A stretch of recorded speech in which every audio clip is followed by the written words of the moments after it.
Hi, how are you guys doing today? I'm Jessel Piret and I'm here to talk to you guys about illegal immigration. So these are my audiences, so would you guys like to introduce yourselves to the camera? My name is Ghanshyam. I work with Jason. My name is Adit, I'm his classmate. My name is Yash and I'm his coworker. My name is Vishal, I'm his classmate. Okay, so basically let's start with legal and illegal immigration. So what is legal immigration? Legal immigration is you coming to the United States with proper and approved documentation, as opposed to illegal immigration, which is coming to the United States under a pretext of fake visas, fake passport, fake documents that don't really exist. So when did all this begin? It all began in mid 1800s when the Irish, German, European, they had some issues going on in their countries, like the potato famine, upheaval in Europe, and the French Revolution. And they all came here and searched for jobs, and they decided to settle here permanent. And what is the significance of it? Well, America has been accepting immigrants since the mid 1800s, and it has, as opposed to other countries where they don't really accept any immigrants just like that, but America has been accepting these immigrants in the earlier centuries due to cheap labor and other needs. So that's where it all began. And let's talk about some more issues now. Okay, so the first issue we're going to talk about today is economy. As we all know, since the 9/11 happened, our economy is already down, and these illegal immigrants residing in the United States, they are not helping much either. More than 10 million undocumented aliens reside in the U.S., and they're increasing by 700,000 every year. And then typical illegal aliens come to America basically because of jobs, and they just decide to settle here. Okay, so next issue, as we mentioned earlier, is jobs.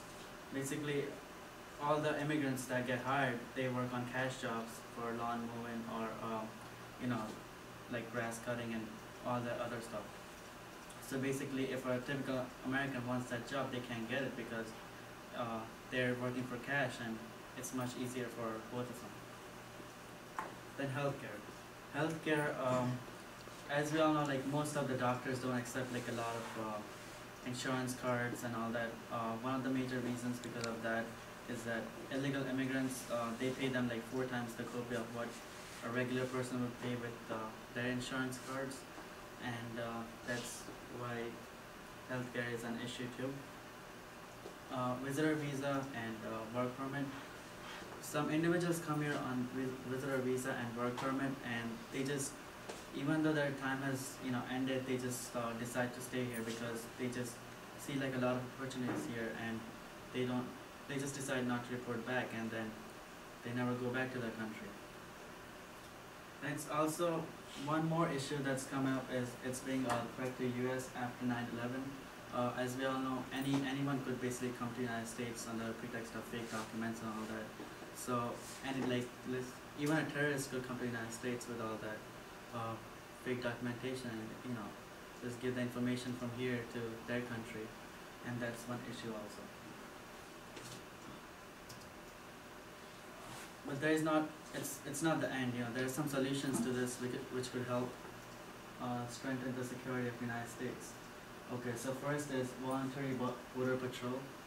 I mean, there is border patrol, but as we all know, it's not really helping much because there are immigrants increasing day by day. So voluntary border patrol, even though it's kind of dangerous, but it still could help.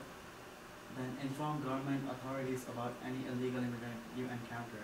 Like, let us say if you're walking, like if you go to the store or something, you find an illegal immigrant, just report to the government officials, and that way it will help the government catch them and then remove them from the country also. Then tighter security on airports. As we all know, as mentioned earlier, people come here with the pretext of fake visas and documents.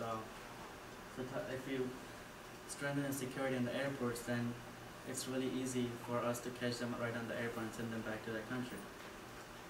And need checks on individuals who come with a visa. Like, we need to follow up on the people who come on visitor visa. Like, we should get their contact information, we should follow up on them. Like, that your time is about to end, that you should head back to your country. So that should help too. Okay, so these solutions is just like two sides of a coin, and it's like if we use these and if we don't use these. So if we use these, what's going to happen is there's going to be a gradual decrease in population of illegal immigration. So basically, you will see like a drop down in illegal immigration. The economy will go high.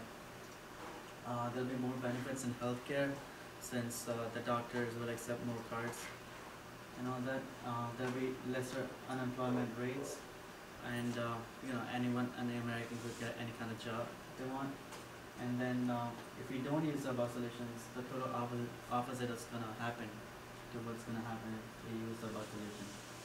So number one is tremendous increase in population of illegal immigration, even lesser benefits in healthcare, and higher unemployment rate. So yeah, they would still, they just won't stop taking our jobs away, which are really easy to get. Okay. So before we proceed to the last slide, do you guys have any questions? So what are the different ways to come into the United States as illegal immigrant? Well, basically, as I mentioned earlier, illegal immigrants, first and foremost, if you live around by US, they just come by crossing the border, and government is doing stuff about that too. But other is if you live in far away country or something, you get like fake documents and all that, fake passport, fake visa, fake anything, and you can just still come here. So does that answer your question? I have a question. What should we do on the phone? Well, I'm going to talk to you guys about that in this slide. So these are responsibilities. If you're an employer, just don't hire the illegal immigrant if they come to you for a cash job or anything like that, and report them to the government officials, so they get caught right then and there, and you might even get a link to a lot of them. And then the next is report the individuals to government authorities. Like if you go to a store and if you find any illegal immigrant or something like that, then basically report them. I mean, it's kind of rude and all that, but you might think that you might feel bad that they've been separated from their families and all that, but it's for their own good and it's for our good too. Okay, what is government doing? Let's take a look at that.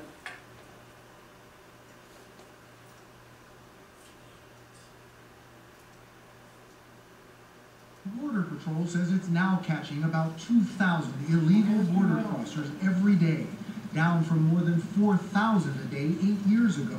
The U.S. government says that's a barometer. Fewer people are trying to sneak across the border. We've seen a collapse in the number of people who come across the border illegally. Why? A number of reasons, according to the Border Patrol.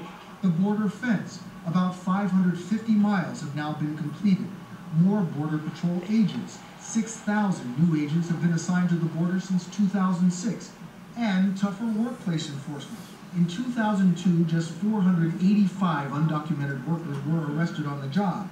This year, federal agents nabbed 5,184 immigrants working in the U.S. illegally. Okay, so that video pretty much showed like what the government is doing, and they have achieved like a lot by now. So if you're an employer, just don't hire him, and if you find anyone, just report them. That's our basic duty. Yeah, so that's about it. Thank you.